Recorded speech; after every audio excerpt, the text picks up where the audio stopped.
Bom dia, Conselho Pet tá no ar e hoje temos matérias assim maravilhosas. Uma casa para o seu gato, que é um projeto social voltado para os gatinhos.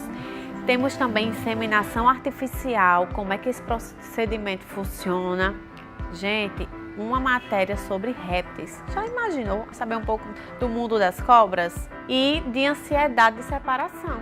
E nós vamos começar pela inseminação artificial. Como é que se dá esse procedimento? Existe algum risco?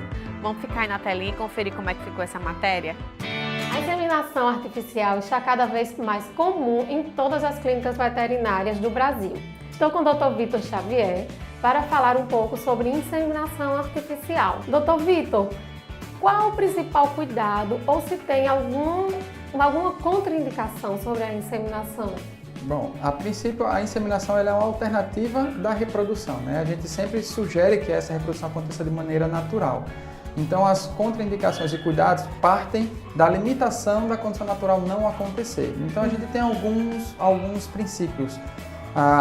Possivelmente a gente vai ter algumas circunstâncias de animais com comportamento de agressividade. Essa é uma limitação. Então a gente precisa ter o cuidado de evitar acidentes na intenção de cruza natural. E a inseminação artificial vem também por essa alternativa. Uma outra possibilidade é animais que estão distantes. A gente tem a possibilidade de congelar sêmen e enviar esse sêmen para um outro estado, um outro país, distâncias enormes, e a gente tem uma boa conservação no descongelamento e a inseminação propriamente dita. É comum esse tipo de congelar para poder fazer? Aqui na nossa região ainda não tão comum. A gente tem ainda um princípio sendo desenvolvido, alguns poucos colegas fazem o congelamento e descongelamento de sêmen, onde hoje em nossa rotina acaba sendo mais a utilização do sêmen in natura, que a gente chama, na utilização da própria coleta no mesmo momento da inseminação na cadela. Qual a vantagem em relação à coleta na hora e congelamento, de utilizar o sêmen congelado? A utilização do sêmen congelado, por mais adequado que seja a metodologia, por produtos de melhores qualidades para criopreservação, ainda assim ele perde um pouco da qualidade seminal ao descongelamento. Então o sêmen in natura é sempre de melhor qualidade do que aquele sêmen congelado. Certo. Tem alguma raça específica que tenha obrigatoriamente que fazer a inseminação, porque a monta natural não é indicada? Existem algumas raças em que a gente sugere fazer a inseminação artificial para evitar riscos tanto de complicações cardíacas respiratórias, como às vezes por impossibilidade anatômica, né? Por não alcançar um machinho que é mais baixo do que uma fêmea que é mais alta. E daí a gente tem essa alternativa da inseminação. Por exemplo, o Bulldog inglês é uma raça que a gente tende a fazer inseminação natural mais do que a própria cruza natural. Como ocorre? Como é feita a inseminação, o processo?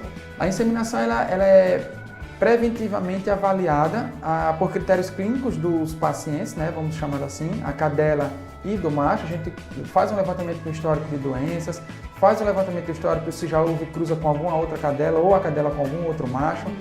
Coleta-se material do macho para avaliação seminal, né, do seu sêmen, e coleta-se através de exames seriados material do assoalho vaginal da cadela para se fazer o que a gente chama de citologia vaginal, para acompanhar em qual fase do seu ciclo menstrual ela apresenta-se, para daí determinar o período certo de ovulação e praticar a inseminação propriamente dita. Não é somente chegar quando acabar o período do sangramento, fazer, não, tem que fazer todo um processo, um acompanhamento. Exatamente, o acompanhamento através de exames, avaliação clínica, levantamento do histórico. A inseminação hoje em dia ela já é num valor mais acessível para qualquer um de nós, ou mais utilizada somente para canil. Ela já não é tão caro como foi há pouco tempo atrás. Até pouco tempo, 3, 5 anos, seria valores quase impraticáveis, né? Hoje a gente já consegue ter uma rotina bem significativa, pessoas que levam bem em consideração, porque de uma forma prática, as pessoas que procuram, a maioria delas na inseminação, vão comercializar esses filhotes. E na comercialização de um único filhote, ela já retira todo aquele investimento da inseminação artificial. Então, hoje ela já se torna bem mais viável.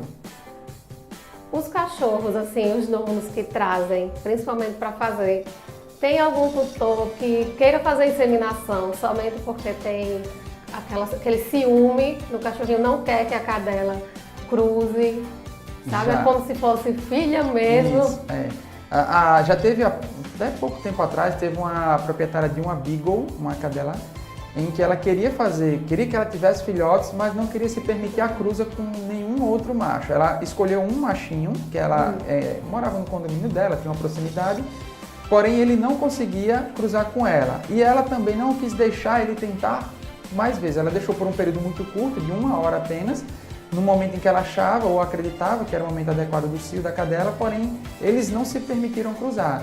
E ela tomou por decisão fazer a inseminação. Então, não se permitiu algo natural acontecer, que eu acredito até que aconteceria, mas ela deu essa limitação a ele e foi assim conduzido para a inseminação artificial, que ainda está no período que a gente está aguardando a confirmação por ultrassonografia.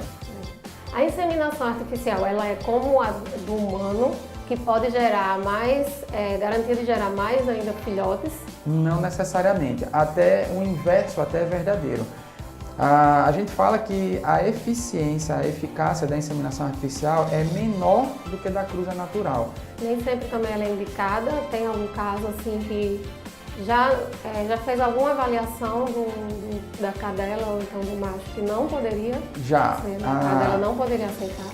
Como algumas limitações, por exemplo, pacientes que têm algumas doenças, como o tipo de sarna demodésica, a gente sugere não cruzar nem natural, nem por inseminação artificial, por ser uma doença que se transmite, vamos dizer assim, a predisposição geneticamente. Então, aquele filhotinho que vier daquela cadela, provavelmente serão filhotes que terão aquele problema. Uma outra circunstância foi por avaliação espermática daquele macho que iria cruzar com a determinada fêmea e ele ter a qualidade do sêmen não adequada e ter que buscar um outro machinho. E já teve cadela também com condição nutricional não boa para se gestar, né? Ela estava um score corporal inadequado e ela não teria uma condição nutricional física para se levar uma gestação. Mas a proprietária queria, porque queria engravidar, ter filhotinho, mas infelizmente não havia condição clínica para aquela circunstância. Os cuidados após a inseminação são os mesmos de uma gestação normal, pela monta natural? Pós-inseminação, aí trata-se como uma cadela que foi ali fertilizada, vamos dizer assim. Seja ela natural ou artificial, os cuidados são os mesmos. A gente tem uma única preocupação que quando feita a inseminação artificial, nós precisamos dar um diagnóstico de confirmação ou não dessa gestação, que se dá por volta de 30 a 35 dias após a data de inseminação, através de exame de ultrassonografia abdominal. Olha, já dá para ver os filhotinhos, né? Então, já dá para ver as bolsas embrionárias, que a gente chama. Então, doutor Vitor, seja sempre bem-vindo ao Conselho PET. Eu que agradeço. Viram, gente? É um procedimento simples, mas que a gente precisa fazer com responsabilidade. Procura um veterinário, se informa direitinho para não comprometer a saúde do seu pet. E vocês conhecem algum projeto social com